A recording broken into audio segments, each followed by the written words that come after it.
여러분 만나서 반갑습니다. 남양만 두레마을 활빈교회 한양국 목사입니다. 오늘은 보네프와 함께 하는 1분의 묵상 11번째 시간으로 그의 옥중 서간에서 발췌된 글을 묵상해 보고자 합니다. 그러면 오늘 묵상을 보네프의 글을 읽도록 하겠습니다. 그것이 신학적인 언어이건 경건한 언어이건 그런 말들로 사람들에게 말할 수 있는 시대는 지났습니다. 다시 말해서 종교의 시대는 이미 지나간 것입니다. 우리는 전적으로 무종교의 시대에 들어서고 있는 것입니다. 사람들은 이제 단순히 종교적일 수 없게 되었습니다. 자신을 종교적이라고 정직하게 표현하는 사람들도 종교적인 삶을 실천하고 있지 않습니다. 그들은 아마도 종교적이라는 말을 전혀 다르게 생각하고 있는지 모르겠습니다. 이런 시대에 어떻게 그리스도는 종교 없는 사람들에게도 주님이 되실 수 있을까요? 종교 없는 그리스도인들도 있을 수 있을까요? 그렇다면 비종교적인 그리스도교는 어떤 것일까요?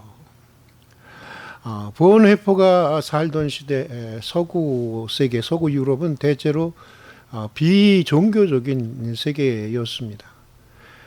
대량 학살을 동반한 두 차례의 그 세계 대전을 경험하면서 대개의 사람들은 인간의 삶에 개입해서 기적적으로 문제를 해결해 주시는 신은 더 이상 존재하지 않는다고 여기게 되었습니다.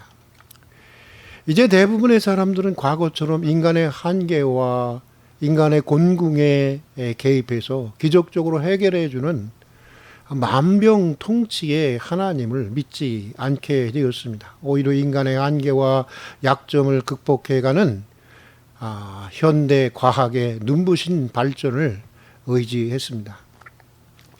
그리고 또 예전에는 성소가 모든 진리의 척도라고 여겼지만 이제는 인간의 이성이 모든 진리의 기준이 되어 갔습니다.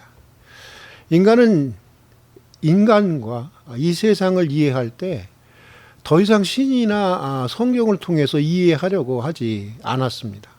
사람들은 더 이상 신을 믿지도 또 필요로 하지도 않았습니다. 또 신의 도움 없이도 얼마든지 인간 스스로가 변혁의 주체가 되고 세계의 새로운 가치를 창출해 낼 수 있다고 여겼습니다.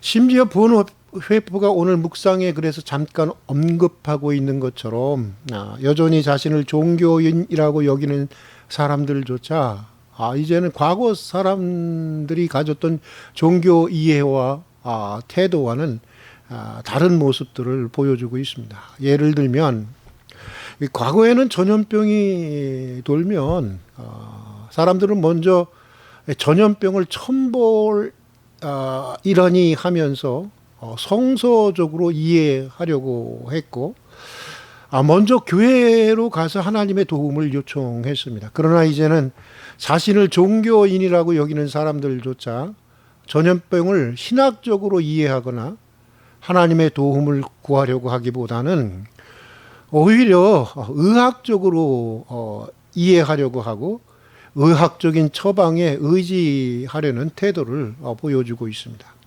본헤퍼는 이런 현대 세계를 성숙한 세계라고 말했습니다. 그리고 이렇게 비종교적이고 무신론적인 현대 세계가 다시 중세 시대와 같은 종교 시대로 결코 돌아갈 수 없다고 보았습니다.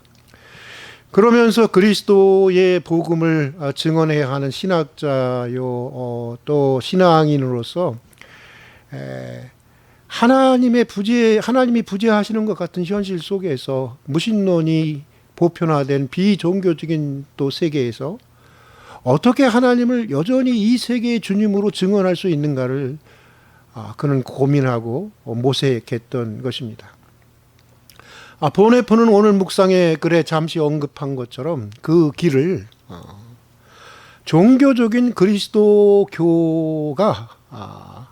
비종교적인 그리스도교로 변화되는 것에서 찾고 있습니다. 종교적인 그리스도교라고 하는 것은 인간의 이성과 과학의 발전이 이룬 업적들을 무시하면서 인간의 원시적이고 본능적인 종교성에 호소하는 그런 그리스도교를 말하는 것입니다. 주로 인간이 가진 한계와 약점들에 호소하면서 하나님을 기적적으로 문제를 해결해 주는 분으로 강조하는 그리스도교를 말하고 있는 것입니다. 보네포의 이런 그 견해에 따르면 사실 대부분의 한국 교회는 종교적인 그리스도교라고 해도 지나친 말이 아니라고 생각합니다. 대부분의 기도 체험과 간증들이 기적적으로 문제를 해결해 주신 하나님에 대한 것이라는 사실이 이것을 단적으로 입증해 주고 있습니다. 마치 하나님은 우리가 해결하기 어려운 문제를 해결해 주는 분으로서만 의미가 있는 것처럼 여겨지는 것이 한국교회의 전반적인 풍토라고 해도 지나친 말은 아닐 것입니다. 기도도 믿음도 그저 문제를 해결하기 위한 수단으로만 의미를 가지게 되는 것입니다. 하나님은 모든 세계의 주님이 아니라 인간이 가진 문제에서만 주님이 되고 있는 것입니다. 물론 본회포도 하나님의 기적을 말하고 있고 또 그 또한 하나님의 기적을 믿고 있습니다. 그러나 그에 의하면 하나님의 기적은 그야말로 기적이라는 것입니다. 하나님의 기적은 매우 드물게 일어난다고 하는 것입니다. 오히려 대부분의 현대인들은 그가 신자이든지 불신자이든지 죄 없는 600만 명의 유태인들이 학살을 당하는 것과 같이 하나님이 부재하는 고통의 현실들을 보편적으로 경험하며 살아가고 있다고 하는 것입니다. 우리는 여기저기에서 하나님의 기적으로 치유되었다는 소중한 간증들을 듣습니다. 정말 소중한 간증들입니다. 아니, 우리 자신들이 그런 기적들을 체험하기도 합니다. 그러나 통계를 내어보면 그런 기적을 경험하지 못하고 하나님의 부름을 받은 사람들이 아마도 대부분일 것입니다.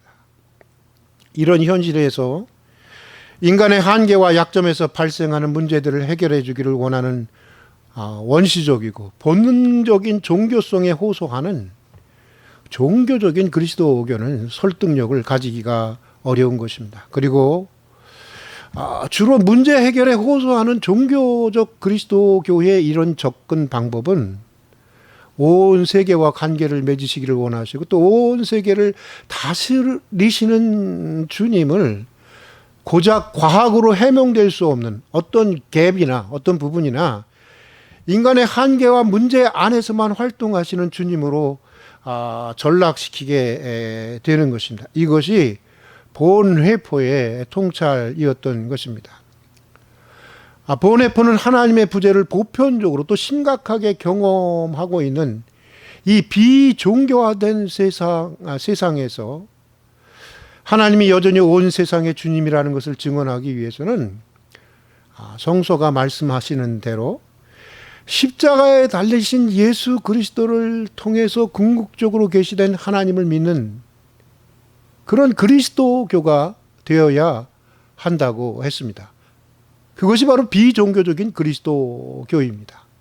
원시적이고 본능적인 종교성에 호소하는 지금까지의 종교적 그리스도교를 성서의 계시의 말씀에 바탕을 둔 비종교화된 그리스도교로 이렇게 만들어야 한다는 것입니다. 성서가 계시하는 하나님은 비록 다양한 기적들을 통해서 자신의 구원을 보여주시기도 하지만 근본적으로는